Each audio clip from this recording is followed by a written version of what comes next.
Okay, let's unpack this. The recent passing of the Pope, it's been everywhere, obviously. But if you look a bit closer, past the main headlines, there are some really intriguing questions popping up. Definitely. And that's what we're doing today, right? Exactly. We're not just scanning the news feeds. We're diving deep into discussions from various live Q&A sessions that happened right after the news broke. People trying to make sense of it. Yeah, and this is really for you, the learner, someone who wants to get to the heart of complex things without, getting totally bogged down. Right. You appreciate the surprising details, the different angles. So we've sifted through these initial reactions, these live stream chats in different languages, actually, and we're looking for the common threads, the compelling stories that kept coming up. Think of us as your guides here. We'll flag the key points people latched onto, maybe connect some dots, expect some unexpected observations. And I'll try to add some context, sort of the why behind why these particular things resonated with these online groups. So where do we start? What was the first big thing that caught people's attention in these discussions? Well, it's fascinating, actually. Almost immediately, across multiple language streams, people zeroed in on the timing. The timing. Yeah, the fact that the Pope passed away so soon after Easter. Ah, okay. So the calendar date itself, not just any random day, but right after a major holiday. What were they saying about that? Well, in the Spanish streams, the Italian ones, even Romanian people noted how close it was. The question kept coming up, was this just coincidence, or was there something like symbolic going on? Symbolism. Okay, now we're getting into interesting territory. Yeah. Because Easter itself is loaded with symbolism, right? Resurrection, new beginnings. Precisely. So the idea of death immediately following that, it sparked a lot of conversation. What kind of interpretations were floating around then? There was this one story from a Spanish stream, quite specific. Someone pointed out the death occurred on what they call Angel Monday, or Pascueta, in some places the day after Easter Sunday. Angel Monday. And that immediately kicked off speculation.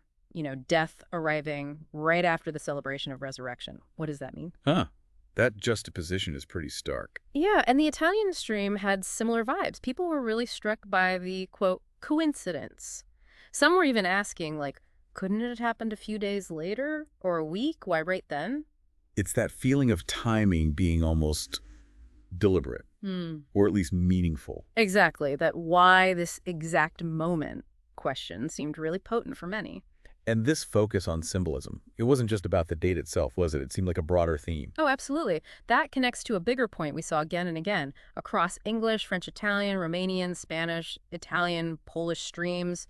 This recurring idea that events around the papacy, around the Vatican, they're often deeply symbolic. So it's like a lens these communities use, a way of reading events. Yeah, kind of. Like there are hidden codes or messages embedded in what happens, things that aren't obvious on the surface. What were some examples they shared? Any compelling stories that illustrate this search for hidden meaning? Well, one historical point someone brought up was about the popes chosen after World War II. A Polish pope, then a German one. Cool. And some people were interpreting that sequence symbolically, like maybe a commentary on the war, reconciliation, that sort of thing. Interesting. What else? Then there was talk, across different streams actually, about numerology, looking for significance in the numbers related to the timing of deaths, or even other seemingly unrelated events. Like what? Well, someone even looped in Klaus Schwab's resignation looking for, I guess, numerical patterns or connections between these major events. Wow, okay. Numerology, hidden messages. It definitely sounds like they're looking way beneath the surface. And the Italian stream explicitly talked about esotericism as like a language understood by only a few. The idea that things appearing natural or random might actually hold coded meaning for those in the know. The Polish stream echoed that too, didn't they? Yeah. Saying everything papal is symbolic, a language most miss. Exactly. Which leads kind of naturally into the next big common thread, skepticism. A really strong sense of doubt about the official information, the official narrative surrounding the Pope's death, and a tendency to look very closely at anything presented as just a coincidence. Yeah, I remember seeing that quote from the English stream. Coincidences don't exist in their world. That's quite a statement. It really is. It suggests they're actively looking for explanations other than chance. Were there other examples of this skepticism? Well, the Romanian stream raised a question I thought was interesting. Why did the entire world need to know about the Pope's death so quickly, so universally? Was that, normal? Or did it serve some other purpose? Questioning the very act of reporting it, huh? Yeah. But the skepticism also got really specific, focusing on the Pope's physical appearance in the time leading up to his passing. Right. I saw mentions of that. What were people noticing? Was the discussion there? Across several streams, Spanish and Italian were quite vocal on this. People were talking about perceived changes in his features. Changes how? Some speculated, maybe it was medication side effects, but others floated more. Well, unconventional ideas. Even the possibility of a replacement or a double. Seriously? A replacement? Yeah, that idea came up. The Italian stream got really specific, mentioning perceived differences in, his facial structure, his morphology, even his teeth, apparently. His teeth? Wow. And the Polish stream chimed in, too, noting his appearance seemed unusual beforehand, with some participants flat out questioning if the person they were seeing was actually him. So these visual details, these perceived discrepancies, they really fueled that doubt and the search for other explanations. Absolutely. It became tangible evidence for those already inclined to question the main story. Okay, so we have the timing, the symbolism, the skepticism about the official story, and even his appearance. Shifting gears slightly, did these discussions touch upon what this event might mean in a bigger picture sense, like historically? Yes, definitely. Both the French, Italian, and Spanish streams brought up this idea of the Pope's death possibly marking the end of a cycle. An end of a cycle. Yeah, and the start of a new one. And interestingly, multiple people across these streams specifically mentioned the year 2025. 2025. As what? As potentially being a really significant year, like a marker in this transition from one cycle to the next.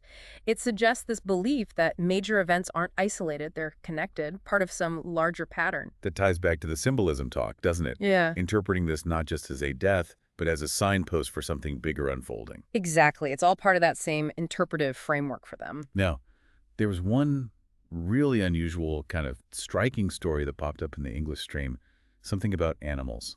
Ah, yes. That was fascinating. And what's interesting is this specific, quite strange event, a video apparently showing a crow attacking a white pigeon inside the Vatican. A crow attacking a pigeon? Yeah. In the Vatican? Yeah. That specific video was discussed in the English stream, but it was also mentioned in the Italian stream where they called it another strange coincidence. Okay, that is a vivid image. What on earth were people making of that? What was the interpretation? Well, the speaker in the English stream offered this explanation. They believe animals are, quote, alive portals. Alive portals? Yeah. The idea being that because animals have, let's say, less dominant rational minds, they're more easily guided or influenced by, external intelligences or forces. Okay. So the crow attacking the pigeon wasn't seen as just random animal behavior. It was presented as a potentially orchestrated symbolic event, using these alive portals to send some kind of message. Wow. Alive portals. That's a very specific and unique take. Definitely a story that jumps out. It certainly does. It shows the lengths to which symbolic interpretations can go in these communities. So it sounds like all these observations, these interpretations, the timing, the symbolism, the skepticism, the cycles, even the crow, it wasn't just idle chat. Some streams mentioned specific ways they try to understand these deeper layers, right? Exactly right. This wasn't just speculation for its own sake. Several streams we saw this in English, French, Italian, Romanian, Spanish, Italian, and Polish discussions specifically mentioned using investigative hypnosis sessions. Investigative hypnosis as a tool. As a tool, yeah. To try and decipher these hidden languages, these codes they believe exist, and to understand the bigger picture behind events like the Pope's death, the common element is wanting to get past the surface story. So the goal of these hypnosis sessions is what exactly? What are they trying to find? Well, the Romanian stream put it quite directly. They said the aim is to understand that esoteric language we talked about earlier, the system of hidden meanings and symbols. Okay. And the Italian stream added to that, emphasizing that really grasping these events means going beyond just what you see and hear initially. It's about awakening consciousness, gaining deeper insight, finding a different kind of truth beneath the official version. Okay. So wrapping this up for you, the learner, listening in, what are the main takeaways from pulling together all these shared observations from different online communities? I think the biggest takeaway is that the Pope's passing, it really acted as a catalyst. Beyond the headlines, it opened up this rich space for discussion, focusing heavily on potential symbolism and questions about underlying narratives. So things like the timing near Easter, the historical context people brought up, even the Pope's appearance, or that strange crow video. Exactly. All these different pieces were woven together into interpretations that look for deeper meaning. There's this recurring drive across these groups to question the readily available information and connect the dots in their own way. And this idea of hidden languages, maybe orchestrated events, even using animals, it certainly gives you a very different lens to view things through. It does. And while these views might seem unconventional to many, they show this really powerful human tendency to find meaning, especially in major world events. It leads to these shared interpretations and this kind of collective questioning of established narratives that bubbles up online. Right. So maybe a final thought for you to ponder.